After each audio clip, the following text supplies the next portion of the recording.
Hey everybody, I'm going to be talking about Wicked Part 1. Wicked Part 1 is directed by John M. Chu and is the first in a planned duology adaptation of the Broadway musical Wicked. I've recorded this like a couple times. I don't know what take this is going to be. This could be the final take. Who knows? You could be listening to this right now. I have no idea. But I've said the words Broadway musical adaptation like 20 times at this point. So, I'm at the point that when I get through it, I laugh. But it's the adaptation of Wicked, which, like I just said, is a very popular Broadway musical that I have not seen or have any experience with. I have no connection to Wizard of Oz whatsoever. I know a lot of film lovers have a connection to that film, and I'm not saying I don't. It's just I didn't grow up watching it a lot. Like, I've only seen it like once or twice throughout my childhood, and this film honestly makes me want to go back and revisit it. And I'm sure when I do, it's going to knock my socks off more than this did, because I'm going to talk about something, okay? We need to really fix the fucking problem on modern blockbuster cinematography looking so flat and colorless and dull. How the fuck do you make a movie about Oz, one of the most colorful places in the world, so like drab and like gray and like meant for streaming? Some of the cinematography in here reminded me of that, and it's really unfortunate because there are so many good fucking performances going on here. Cynthia Erivo as Elphaba being like the number one for me. Her performance in this is what kept me going through the movie. I've liked Cynthia Erivo since Bad Times at the El Royale, the Drew Goddard movie that came out 6 years ago, I believe. And she is just incredible in this.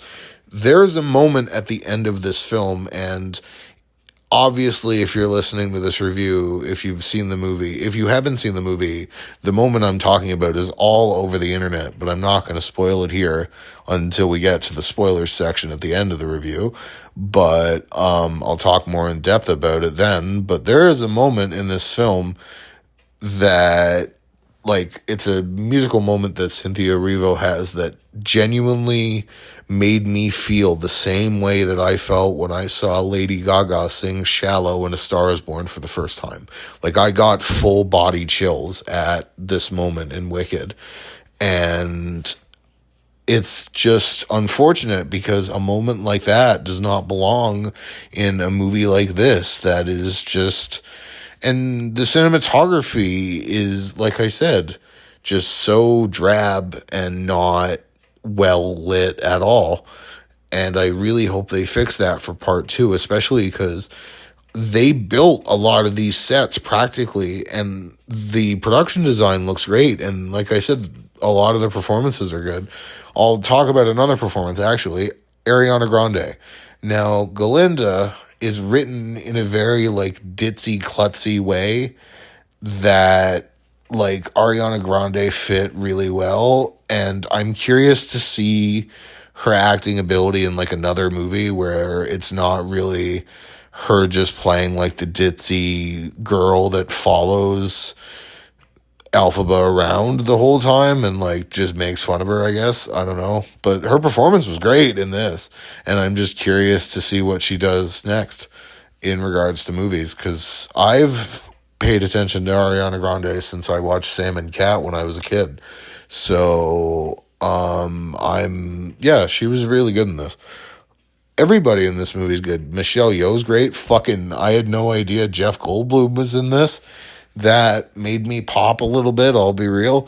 But yeah, I'm gonna give this movie 3.5 out of 5 on my rating scale. Go see it. Obviously, if you're a fan of the musical, you'll really like it. I'm gonna talk spoilers now.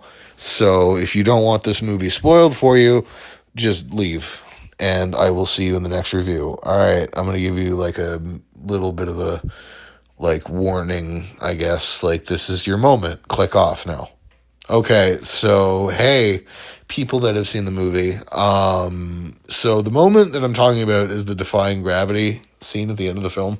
That is what like really brought the film home for me, like in regards to me liking it, because up until about the point where she gets the letter from Oz, I was really ready to just call everybody crazy and be like, there's no way this movie is that good and what people are saying. And then she gets the letter from Oz and she goes on the train.